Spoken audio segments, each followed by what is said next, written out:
Hi ಎಲ್ರಿಗೂ ನಮಸ್ಕಾರ. Finally ನಾನು ನಾಳೆ ಗಣೇಶ ಪ್ರತಿಷ್ಠಾಪನೆ ಮಾಡ್ತಾಯಿದ್ದೀವಿ. ಇನ್ನು ಚಿಕ್ಕ ಪುಟ್ಟ ಕೆಲಸಗಳೆಲ್ಲ ಡೆಕೋರೇಷನ್ಗಳ ಚಿಕ್ಕ ಪುಟ್ಟ ಕೆಲಸದೆಲ್ಲ ಇತ್ತು.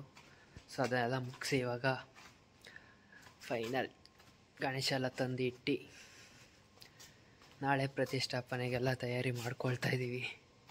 ಸೊ ಬನ್ನಿ, ಇನ್ನು ಚಿಕ್ಕ ಪುಟ್ಟದೆಲ್ಲ ಇದೆ, ಸ್ವಲ್ಪ ಗ್ಯಾಪ್ ಎಲ್ಲ ಇದೆ, ಅಲ್ಲಿ ನೀರೆಲ್ಲ ಬಂದ್ಬಿಡುತ್ತೆ ಅಂತ ಟಾರ್ಪಲೆಲ್ಲ ಹಾಕ್ತಾಯಿದ್ದಾರೆ ನಮ್ಮ ಹುಡುಗರು.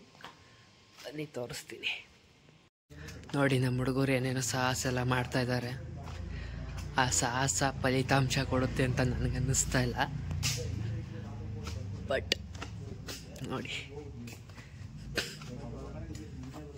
ಹಣ್ಣು ಬಾಳೆಕಂದು ಎಲ್ಲ ಪರ್ಚೇಸ್ ಮಾಡೋಕ್ಕೆ ಈಗ ಮಾರ್ಕೆಟ್ಗೆ ಹೋಗ್ತಾಯಿದ್ದೀವಿ ನಾವು. ನಾನು ನಮ್ಮ ಫ್ರೆಂಡ್ಸ್ 4 ಜನ ಹೋಗ್ತಾಯಿದ್ದೀವಿ ಅಷ್ಟೇ, ಜಾಸ್ತಿ ಏನು ಹೋಗ್ತಾಯಿಲ್ಲ.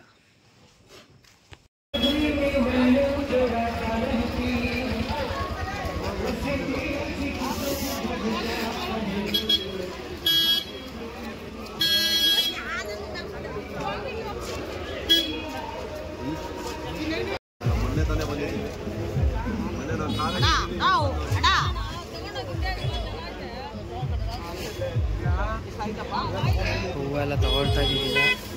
ಟೈಮ್ 2 ಗಂಟೆ ಆಗಿದೆ.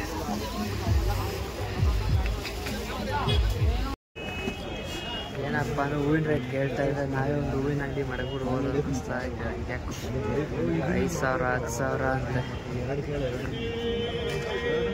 4-5 ಜೊತೆ ಬಟ್ಟೆ ಬಂದ್ಬಿಡುತ್ತೆ. 5,000 10,000ಕ್ಕೆ ಇನ್ನು ಹೂವು ಬರ್ತಾಯಿಲ್ಲ.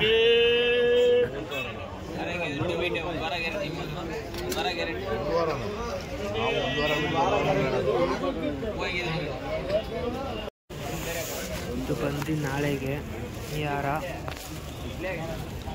ಅದು ಬಂದು ಶನಿವಾರ ಹಾಕೋಕ್ಕೆ.